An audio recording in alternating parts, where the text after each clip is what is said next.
চলো শুরু করা যাক।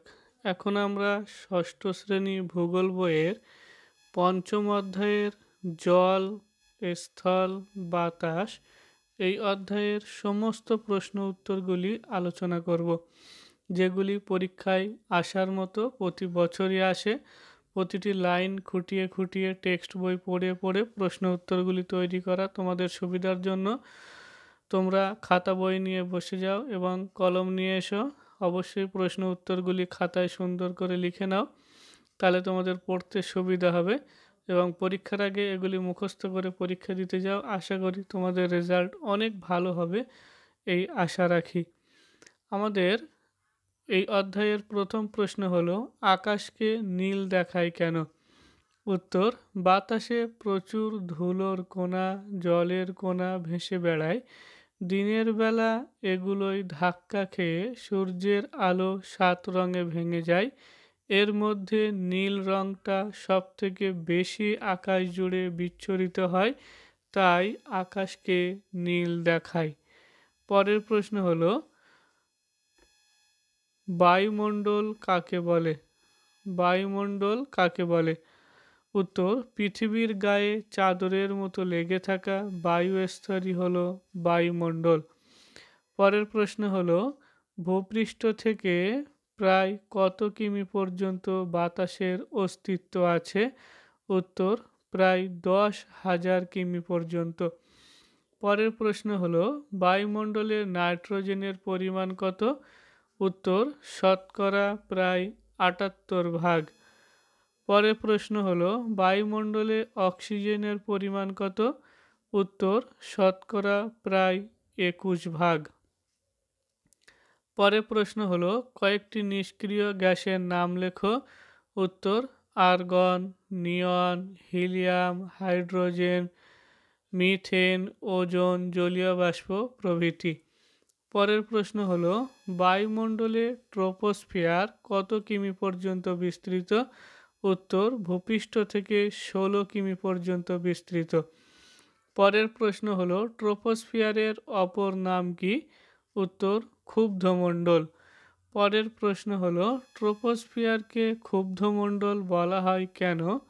উত্তর, ট্রপোস্ফিয়ার ভূপৃষ্ঠের কাছাকাছি অবস্থিত হওয়ায় এই স্তরের বায়ুর চাপ অনেক বেশি, যার ফলে ঝড় বৃষ্টি প্রচুর পরিমাণে হয়, তাই একে ক্ষুব্ধমণ্ডল বলা হয়।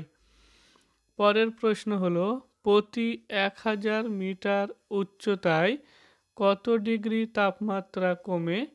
উত্তর, 6.5 ডিগ্রি সেলসিয়াস। পরের প্রশ্ন হলো, স্ট্রাটোস্ফিয়ার কত কিমি পর্যন্ত বিস্তৃত? উত্তর, ভূপৃষ্ঠ থেকে 50 কিমি পর্যন্ত বিস্তৃত। পরের প্রশ্ন হলো, ট্রপোস্ফিয়ারের অপর নাম কি? উত্তর, ট্রপোস্ফিয়ারের অপর নাম হলো শান্তমণ্ডল। পরের প্রশ্ন হলো, স্ট্রাটোস্ফিয়ারের অপর নাম কি? উত্তর, স্ট্রাটোস্ফিয়ারের অপর নাম হলো শান্তমণ্ডল। পরের প্রশ্ন হলো, স্ট্রাটোস্ফিয়ারকে শান্তমণ্ডল বলা হয় কেন? উত্তর, ভূপৃষ্ঠ থেকে বেশ কিছুটা উপরে অবস্থান করার জন্য এই স্তরে বায়ুর চাপ তুলনামূলকভাবে কম থাকে। এছাড়াও এই স্তরে ধূলিকণা ও জলকণা নেই বললেই চলে, ফলে এই স্তরে তেমন ঝড় বৃষ্টি লক্ষ্য করা যায় না, তাই এই স্তরকে শান্তমণ্ডল বলা হয়। পরের প্রশ্ন হলো, কোন স্তরের মধ্য দিয়ে জেট প্লেনগুলি চলাচল করে? উত্তর, স্ট্রাটোস্ফিয়ারের মধ্য দিয়ে। পরের প্রশ্ন হলো, ওজোন স্তর বায়ুমণ্ডলের কোন স্তরে লক্ষ্য করা যায়? উত্তর, স্ট্রাটোস্ফিয়ারের মধ্যে। পরের প্রশ্ন হলো, ওজোন স্তরের কাজ কি? উত্তর, সূর্য থেকে আসা ক্ষতিকারক অতিবেগুনি রশ্মি থেকে আমাদের ত্বককে রক্ষা করে এবং ক্যান্সারের হাত থেকে বাঁচায়। পরের প্রশ্ন হলো, মেসোস্ফিয়ার কত কিমি পর্যন্ত বিস্তৃত? উত্তর, ভূপৃষ্ঠ থেকে প্রায় 80 কিমি পর্যন্ত বিস্তৃত। পরের প্রশ্ন হলো, কোন স্তরে উচ্চতা বাড়ার সঙ্গে সঙ্গে তাপমাত্রা কমতে থাকে? উত্তর, মেসোস্ফিয়ারে। পরের প্রশ্ন হলো মেসোস্ফিয়ারের পরের স্তরের নাম কি? উত্তর থার্মোস্ফিয়ার। পরের প্রশ্ন হলো থার্মোস্ফিয়ার কত কিমি পর্যন্ত বিস্তৃত? উত্তর ভূপৃষ্ঠ থেকে প্রায় 300 কিমি পর্যন্ত বিস্তৃত। পরের প্রশ্ন কোন স্তরে বাতাস প্রায় নেই বললেই চলে? উত্তর থার্মোস্ফিয়ারে। পরের প্রশ্ন হলো কোন স্তরে আকাশকে কালো দেখায়? উত্তর থার্মোস্ফিয়ারে। পরের প্রশ্ন হলো থার্মোস্ফিয়ারের অপর নাম কি? উত্তর আয়োনোস্ফিয়ার। পরের প্রশ্ন হলো কোন স্তর থেকে বেতার তরঙ্গ প্রতিফলিত হয়ে পৃথিবীতে ফিরে আসে? উত্তর আয়োনোস্ফিয়ারের থেকে। পরের প্রশ্ন হলো থার্মোস্ফিয়ারের পরের স্তরের নাম কি? উত্তর এক্সোস্ফিয়ার। পরের প্রশ্ন হলো কৃত্রিম উপগ্রহগুলি কোন স্তরে থাকে? উত্তর এক্সোস্ফিয়ারে। এখানে এক্সোস্ফিয়ার হবে, বানানটা একটু ঠিক করে নিও তোমরা, আমি ওকার দিতে পারিনি বলে এমনটা হয়ে গেছে। পরের প্রশ্ন হলো বায়ুমণ্ডল না থাকলে কি হতো? উত্তর অন্যান্য গ্রহের মতো পৃথিবী ও প্রাণহীন হয়ে যেত। বাতাস ছাড়া উদ্ভিদ প্রাণী কেউই বেঁচে থাকতে পারে না। পরের পয়েন্ট হলো বায়ুমণ্ডল না থাকলে পৃথিবী হঠাৎ ভীষণ ঠান্ডা ও হঠাৎ অনেক বেশি গরম হয়ে যেত। পরের পয়েন্ট হলো প্রতিদিন প্রায় 10,000 কোটি ছোট ছোট উল্কা পৃথিবীর দিকে ছুটে আসে। পৃথিবীতে আসার সময় বায়ুমণ্ডলে ঘষা লেগে সেগুলি পুড়ে ছাই হয়ে যায়, তাই পৃথিবীর কোনো ক্ষতি হয় না। পরের প্রশ্ন হলো কত বছর আগে পৃথিবী সৃষ্টি হয়েছিল? উত্তর প্রায় 460 কোটি বছর আগে পৃথিবী সৃষ্টি হয়েছিল। সৃষ্টির সময় পৃথিবী ছিল একটি জ্বলন্ত গ্যাসীয় পিণ্ড। পরের প্রশ্ন হলো পৃথিবীর ভিতরের অংশের উষ্ণতা কত? উত্তর পৃথিবীর ভিতরের অংশের উষ্ণতা 2000 ডিগ্রি সেলসিয়াস থেকে 4000 ডিগ্রি সেলসিয়াসের মতো। পরের প্রশ্ন হলো ভূত্বক কাকে বলে? উত্তর পৃথিবীর সব থেকে বাইরের পাতলা শক্ত আবরণীকে ভূত্বক বলা হয়। পরের প্রশ্ন হলো পৃথিবীর অভ্যন্তরে কয়টি স্তর ও কি কি? উত্তর পৃথিবীর অভ্যন্তরে 3টি স্তর, যথা 1 ভূত্বক, 2 গুরুমণ্ডল, 3 কেন্দ্রমণ্ডল। পরের প্রশ্ন হলো ভূত্বককে শিলামণ্ডল বলা হয় কেন? উত্তর ভূত্বকের চারপাশের একমাত্র এক ভাগ স্থলভাগ মূলত শিলা আর মাটি দ্বারা তৈরি, তাই একে শিলামণ্ডল বলা হয়। পরের প্রশ্ন হলো কিভাবে মাটি সৃষ্টি হয়েছে?